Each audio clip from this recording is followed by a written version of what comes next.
Hello students, have good online classes में आपका स्वागत है। आज हम अपनी कक्षा 5वीं की व्याकरण का 13वां पाठ पढ़ेंगे जिसका नाम है अविकारी शब्द। तो अविकारी शब्द कौन से होते हैं? अविकारी शब्द का अर्थ होता है कि लिंग, वचन और कारक आदि के कारण कोई विकार या परिवर्तन नहीं होता। यानी बच्चों, अविकारी शब्द का अर्थ होता है जिनमें लिंग, वचन, कारक आदि के कारण कोई विकार या परिवर्तन नहीं होता है। अविकारी शब्द को अव्यय भी कहा जाता है। अव्यय का अर्थ जिसका कुछ भी व्यय न हो, जैसे कछुआ धीरे धीरे चल रहा है, तुम कहाँ जाओगे, घोड़ा तेज दौड़ता है। उपयुक्त वाक्यों में धीरे धीरे, कहाँ, तेज शब्दों पर लिंग, वचन तथा कारक का कोई प्रभाव नहीं पड़ रहा, अतः ये अविकारी शब्द हैं। अब हम अविकारी शब्द की क्या पढ़ेंगे? परिभाषा। तो वाक्य के जिन शब्दों में लिंग, वचन, कारक, काल आदि के कारण कोई परिवर्तन नहीं आता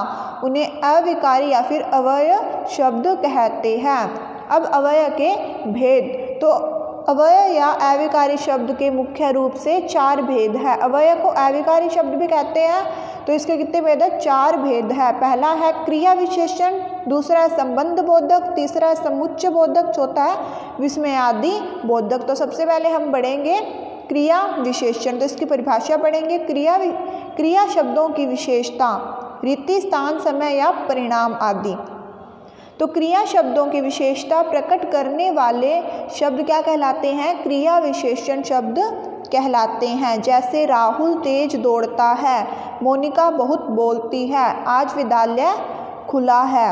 अब क्रिया विशेषण के भी क्या होते हैं? कुछ भेद होते हैं। तो क्रिया विशेषण के मुख्य रूप से 4 भेद होते हैं: रीतिवाचक, स्थानवाचक, कालवाचक, परिणामवाचक। तो सबसे पहले हम पढ़ेंगे रीतिवाचक क्रिया विशेषण। जिन क्रिया विशेषण शब्दों से क्रिया के होने की रीति या ढंग की विशेषता का पता चलता है उन्हें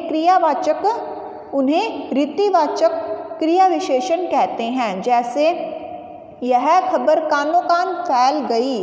कैसे फैली?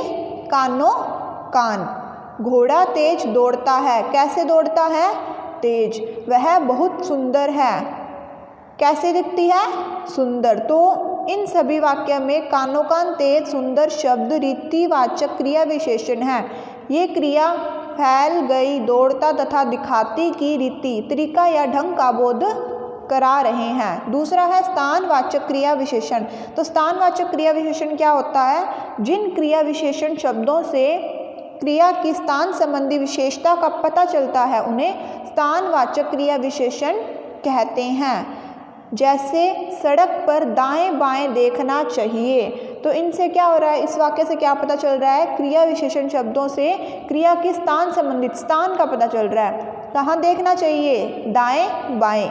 वह अभी यहाँ टहल रहा था। कहाँ टहल रहा था? यहाँ। वह अपना भोजन उसके सामने खाने लगा। कहाँ खाने लगा? सामने। इन सभी वाक्य में यहाँ, दाएं बाएं, सामने शब्द स्थानवाचक क्रिया विशेषण है। ये क्रिया देखना, टहलना तथा खाने के स्थान का बोध करा रहे हैं। अगला है कालवाचक क्रिया विशेषण। तो कालवाचक क्रिया विशेषण क्या होता है? ऐसे क्रिया विशेषण शब्द जिनकी क्रिया की ऐसे क्रिया विशेषण शब्द जिनसे क्रिया की स्थान संबंध विशेषता का पता चलता है उन्हें क्या कहते हैं? कालवाचक क्रिया विशेषण कहते हैं। जैसे दिनकर सुबह को घूमने गया। कब घूमने गया? सुबह। तो इससे क्या पता चल रहा है? काल पता चल रहा है। यानी कि ऐसे क्रिया विशेषण शब्द जिनसे क्रिया की स्थान संबंधित विशेषता का पता चलता है उन्हें कालवाचक क्रिया विशेषण कहते हैं। अपना काम बाद में करूँगा। कब करूँगा? बाद में। उसने अपना जन्मदिन आज मनाया। कब मनाया? आज। इन सभी वाक्यों में सुबह, बाद में, आज कालवाचक क्रिया विशेषण है। ये क्रिया घूमने, करूँगा तथा मनाया के समय का बोध करा रहे हैं। तो हमने पढ़ा था कि इसके कितने भेद होते हैं? 4 होते हैं। तो कौन सा रह गया? परिमाणवाचक क्रिया विशेषण। जिन क्रिया विशेषण शब्दों से क्रिया की परिणाम संबंधित विशेषता का बोध होता है, किसका बोध होता है, परिणाम संबंधित विशेषता का बोध होता है, उन्हें परिणामवाचक क्रिया विशेषण कहते हैं। आकाश ने गोलगप्पे अधिक खा लिए। अब ये अधिक क्या है, परिणाम यानी कि मात्रा यानी परिणाम बता रहा है, तो कितना खा लिए, अधिक। दूध में शक्कर कम डालना, कितनी डालना, कम।